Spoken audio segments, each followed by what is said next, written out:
अनेक भक्त पूछते हैं नाम जप का क्या प्रभाव है। तो आज हम इस घटना के माध्यम से आपको नाम जप का प्रभाव बताने जा रहे हैं। किसी समय में एक अली किशोरी नाम के एक व्यक्ति थे। उनकी धर्मपत्नी का नाम श्री किशोरी जी था। अब संयोग से परिवार में सब कुछ अच्छा चल रहा था, लेकिन परमात्मा के विधान को कुछ और ही मंजूर होता है। उनकी धर्मपत्नी का देहांत हो गया। अपनी पत्नी के प्रति उनका विशेष लगाव था। पत्नी के देहांत होते ही वह अपनी मानसिक अवस्था खो चुके थे। अब तो वह सारा दिन सब स्थान पर एक ही रट लगाए रहते थे, हाँ किशोरी, हे किशोरी, हे किशोरी कहाँ हो, हे किशोरी कहाँ हो। लोगों ने उन्हें बहुत समझाया, परिवार वालों ने भी समझाने का प्रयास किया। अरे जिसका देहांत हो चुका है वह तुम्हें कैसे मिलेगी।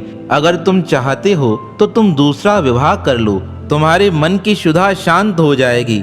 तब वह कहने लगते, अरे मुझे तो अपनी धर्मपत्नी से ही प्यार था, मुझे अन्य किसी को देखना तक नहीं है। ऐसा कह फिर वह जोर जोर से चिल्लाने लगते, हाँ किशोरी, हे किशोरी कहाँ हो।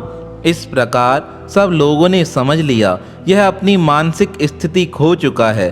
अब तो वह अपने घर से निकलकर सारे जगत में भटकने लगे। एक बार भटकते भटकते वह बरसाना धाम पहुँचे। अब बरसाना में तो स्वयं किशोरी जी वास करती हैं। अब वह किशोरी जी के मंदिर के बाहर ही रात्रि के समय रो रहे थे, हे किशोरी, हाँ किशोरी, हे किशोरी कहाँ हो।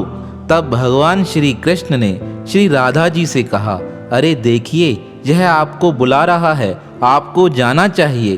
तब श्री राधा जी ने कहा, मेरा नाम किशोरी अवश्य है, पर यह मुझे न बुलाकर अपनी पत्नी को याद कर रहा है, मैं इसके पास कैसे जा सकती हूँ।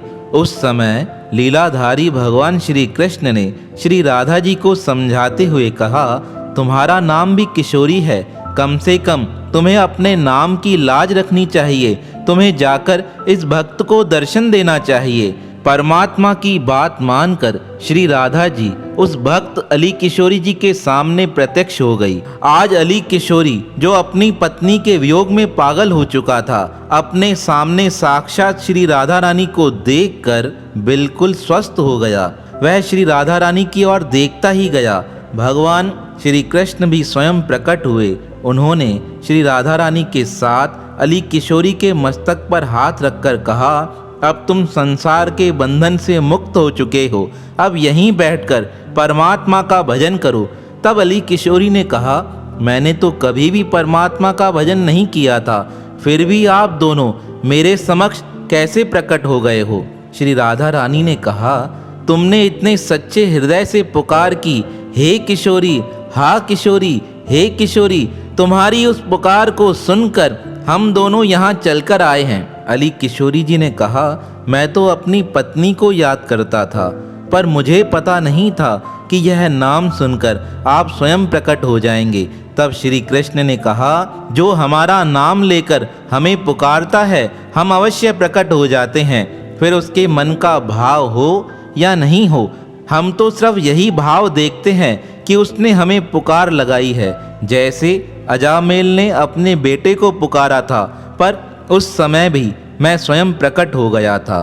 तो परमात्मा कितने दयालु हैं, कोई भाव से या कुभाव से, कोई सच्ची श्रद्धा से या झूठी श्रद्धा से, सिर्फ एक बार परमात्मा को पुकार के देखे वह उसके समक्ष प्रकट हो जाते हैं। ऐसे भक्त वसल भगवान के पावन श्री चरणों में हमारा बारंबार प्रणाम है, प्रणाम है, प्रणाम है।